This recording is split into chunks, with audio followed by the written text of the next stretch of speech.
The chip war between China and the US keeps getting more exhilarating. With fears of China being a threat to national security, the US set up a couple of restrictive measures against them, forcing ASML to stop exporting EUV lithography machines to China. However, did you know the US wanted to take things up a notch by imposing even more restrictions? There is a significant disadvantage. ASML appears to be taking a strong stand against the United States, seeking reconciliation with China. Want to get the tea about the far-reaching restrictions, the Dutch's opposing stance to make a compromise, and the underlying reason behind it? Keep watching today's video. Not long ago, Liesje Schreinemacher, the Dutch Minister of Foreign Trade, made a daring statement: the United States of America should not expect the Dutch to just replicate their approach to China export restrictions. But, if we take a step back to look at how things stand right now, the Dutch manufacturer, ASML, has been barred from selling any of their cutting-edge lithography machines to China, thanks to the fact they haven't gotten a license to do so, in line with the US restrictions. But, due to how important China is to ASML from a business standpoint, there was supposed to be a silver lining. The company was given the green light to sell its less advanced chip-making machines to China. However, to make things even more difficult for the parties involved, some officials of the United States of America have kept the government officials of the Netherlands on an even hotter seat. They want the Dutch manufacturers to completely ban the sales of immersion lithography machines, and for those who aren't too familiar with this, according to Bloomberg, they are the most advanced kind of gear in ASML's deep ultraviolet lineup. So far, it almost seems like the Biden administration has been working day in and day out to get powerful allies, including the likes of Japan and the Netherlands, willing to unquestionably adopt the crippling measures they put in place to slow down China's progression in chip manufacturing. But one thing that must be stated is that the Netherlands is more than pivotal to America. You see, ASML is one of the few elite companies that can dominate the global market, as far as manufacturing semiconductor equipment is concerned. Do you remember the comments of the Dutch minister? When she said that the Netherlands wouldn't copy the American measures but rather make an assessment in consultation with some of their partners like Japan? That marked the first time the Netherlands publicly stood its ground on the issue.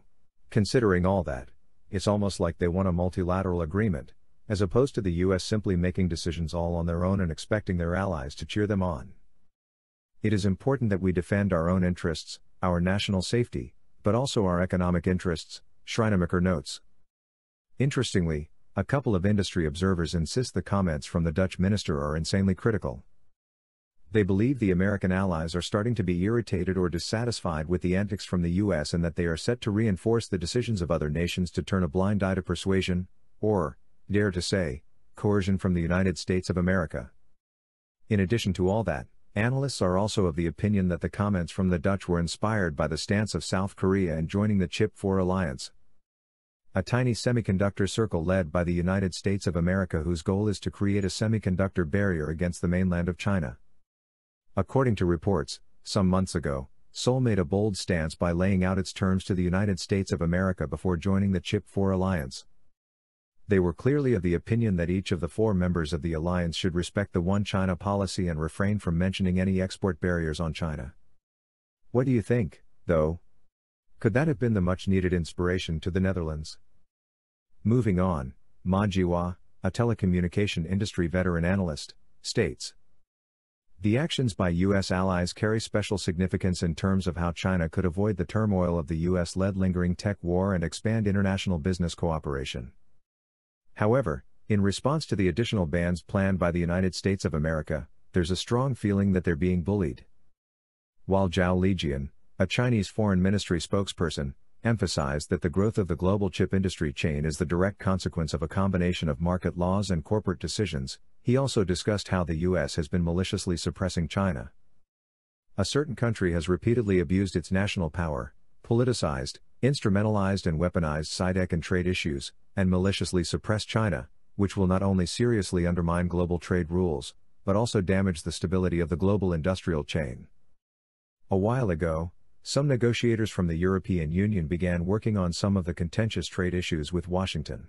European giants who aren't part of the American chip war allies, like France in particular, have been loud about how the measures put in place by America could cripple the economy of Europe and, according to Bloomberg, France reportedly even threatened to file a complaint with the World Trade Organization.